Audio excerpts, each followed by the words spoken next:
మీరందరూ ఆల్రెడీ చూసే ఉంటారు థంబ్‌నెయిల్. థంబ్‌నెయిల్‌లో ఏముందంటే టమాటాలో బూడిద రోగాన్ని బూడిద చేయడం ఎలా అనేది ఉంటుంది. బూడిద రోగం వేరు. మనము ఆల్రెడీ బూడిద రోగం లేకుండా చేసుకోవడం ఎలా అనేది ఈ వీడియో ద్వారా తెలుసుకుందాం. మీరు గనక ఫస్ట్ టైమ్ గనక మన ఛానల్‌ని చూస్తున్నట్లయితే ఛానల్‌ని సబ్స్క్రైబ్ చేసుకోండి. అలాగే లైక్ అండ్ షేర్ చేయండి మన వీడియోస్‌ని.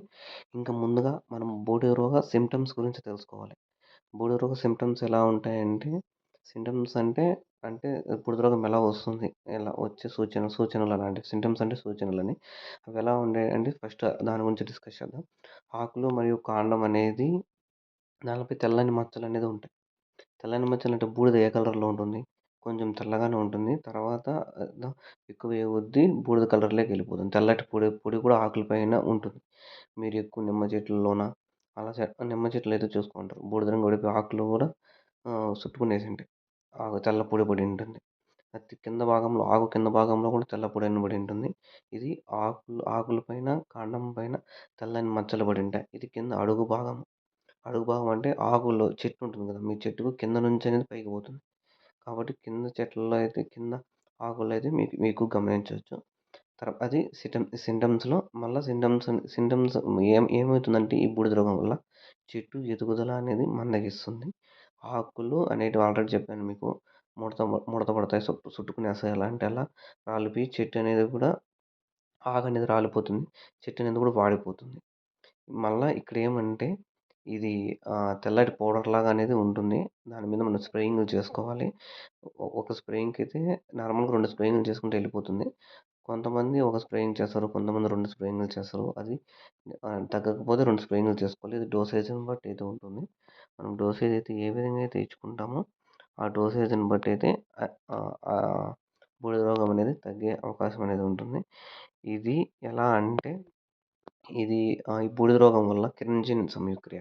కిరణజన్య సంయుక్రియ అంటే మీరు చదువుకునంటే చిన్నగా ఉన్నప్పుడు బయాలజీలో మనకు తెలిసే ఉంటుంది. ఆకు, ఆకు రావాలంటే ఎండొచ్చి ఆకు మీద పడితేనే ఆకు అనేది కిరణజన్య సంయుక్రియ జరిగి చెట్టు అనేది ఎదుగుతుంది.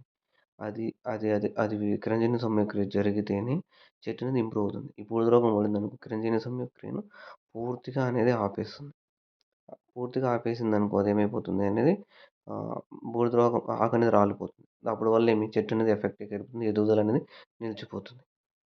ఓకే. ఇది ఇక్కడి వరకి సింప్టమ్స్ ఇవి. ఇంక నెక్స్ట్ ఏమంటే క్యాసెస్ అంటే మీకు ఆల్రెడీ తెలిసే ఉంటుంది కారణాలు.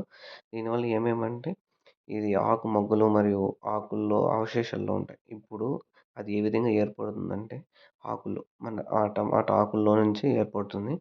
ఇది ఈ శిలీంధ్రాలనేటివి బూడిద రోగం అనేది శిలీంధ్రాల నుంచి అంటే తెగులు. శిలీంధ్రాల నుంచి అనేది బ్యాక్టీరియా అనేది కొంచెం ఫార్మ్ అయినా కూడా గాలి, తేమ అలాంటివి తగిలినా కూడా ఇది వెంటనే ఆహ్, ఒక ప్లేస్ నుంచి ఇంకో చెట్టుకి ఫాస్ట్‌గా ఇంప్రూవ్ అయిపోతుంది. కరోనా ఎలా వచ్చింది? ఒక తావు నుంచి ఇంకో తావుకి. ఇది కూడా అంతే గాలి, తేమలో కూడా అయితే వెళ్ళిపోతుంది ఫాస్ట్‌గా. ఈ బూడిద తెగులనేది వా వాతావరణంలో 10-12 డిగ్రీల వరకు అయితే నిలుచుకుంటుంది. కానీ 30-35 డిగ్రీల వరకు గూడా అయితే ఈ బూడిద తెగులనేది పడుతుంది. ఇది చిన్న వర్షపాతం పడినా, మంచు పడినా, ఆహ్, చలికాలంలో ఎక్కువ అనేది ఎఫెక్ట్ అవుతుంది బూడిద రోగం. ఎందుకంటే ఎండ తక్కువ ఉంటుంది. ఇది ఎక్కువ ఉంటుంది. ఏది ఎక్కువ ఉంటుంది? వాన జల్లులు పడతా ఉంటాయి. 2 రోజులు వర్షం పడి వాన పడిపోతుంది. తేమ అనేది మంచనేది పడుతుంది. అక్టోబర్, నవంబర్, డిసెంబర్‌లో పొద్దున్నే మంచు పడుతుంది. దానివల్ల కూడా అయితే బూడిద రోగం అనేది వస్తుంది. ఇంకా ఫైనల్‌గా మనము దీనికి ఏ మందులు, ఏ ఫెర్టిలైజర్స్, ఏ ఏ అటువైతే స్ప్రే చేసుకోవాలనేది ఇంకా చూద్దాము. ఇంకా మెయిన్‌గా ఇవొచ్చి మీకు సింజెంటా కంపెనీ ఆల్రెడీ తెలిసే ఉంటుంది. ఆల్మోస్ట్ ఎక్కువ మన సైడ్ అంతా సింజెంటాని యూజ్ చేస్తారు. సింజెంటా కంపెనీ అమిస్టర్ టాప్ అనేది బాగా పనిచేస్తుంది. అలాగే బీఏఎస్ఎఫ్ వాళ్ళది కార్బియో టాప్ ఆల్రెడీ తెలిసే ఉంటుంది. కార్బియో టాప్ అనేటివి బీఏఎస్ఎఫ్ వాళ్ళది. అలాగే బేయర్ కంపెనీ వాళ్ళది లూనా ఎక్స్పీరియన్స్ అనేది కూడా ఉంది. యూపీఎల్ కంపెనీది కూడా టెరాగార్డ్ ఉంది. అలాగే నాగార్జున వాళ్ళది ఇండెక్స్ అనేది కూడా ఉంది. అలాగే ఇంకేమున్నాయి ఇంకా టాటా వాళ్ళది కూడా ఎర్గాన్ అనేది ఉంది.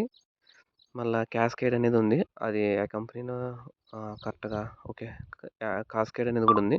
ఇంకా ధనుకా వాళ్ళది నిసోడియం అనేది కూడా అయితే ఉంది. ఇన్ని కంపెనీలైతే ఉన్నాయి. యూపీఎల్ టెరాగాడు, సింజెంటా మిస్టర్ టాపు, బేర్ లోనా ఎక్స్పీరియన్స్, ఇలాంటి ఇందులో మీరు ఏవైనా అయితే స్ప్రే చేసుకోవచ్చు.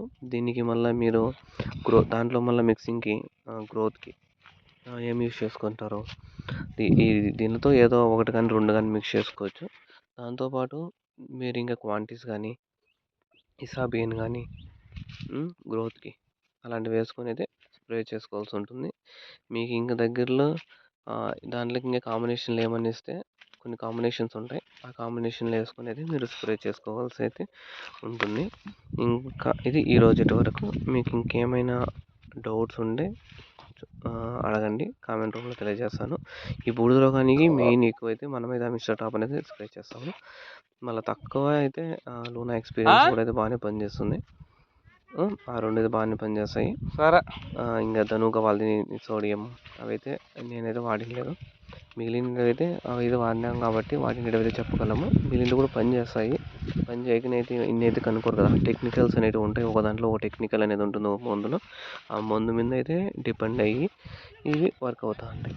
ఓకే, మంచు మీరు స్ప్రేయింగ్ చేసేటప్పుడు పొద్దున్నే అయితే మంచు ఉందా, ఆకు మీద తేమ ఉందో లేదో చూసుకొని అయితే మీరు స్ప్రే చేసుకోవాలి. తేమ ఉంటే మాత్రం స్ప్రే చేయొద్దండి. ఎందుకంటే తేమ మీద పడిందనుకో మందు అనేది కింద కారిపోతుంది. కాబట్టి స్ప్రే చేసుకున్నప్పుడు జాగ్రత్తగా స్ప్రే చేసుకోండి. మందులు కాస్ట్ అనేది ఎక్కువ పడుతుంది. స్ప్రే చేసిన 10,000 దానికైతే చిన్న చిన్నగా అయితే వెళ్ళిపోతాయి. కాబట్టి చూసుకొని అయితే స్ప్రే చేసుకోండి. స్ప్రే చేయదండి. ఓకే, ఇది ఇప్పటి వరకు ఉన్న సమాచారం. Please share and subscribe our channel ఆదర్శ రైతు, మీకు అందుబాటులో రైతుని. Thank you all farmers.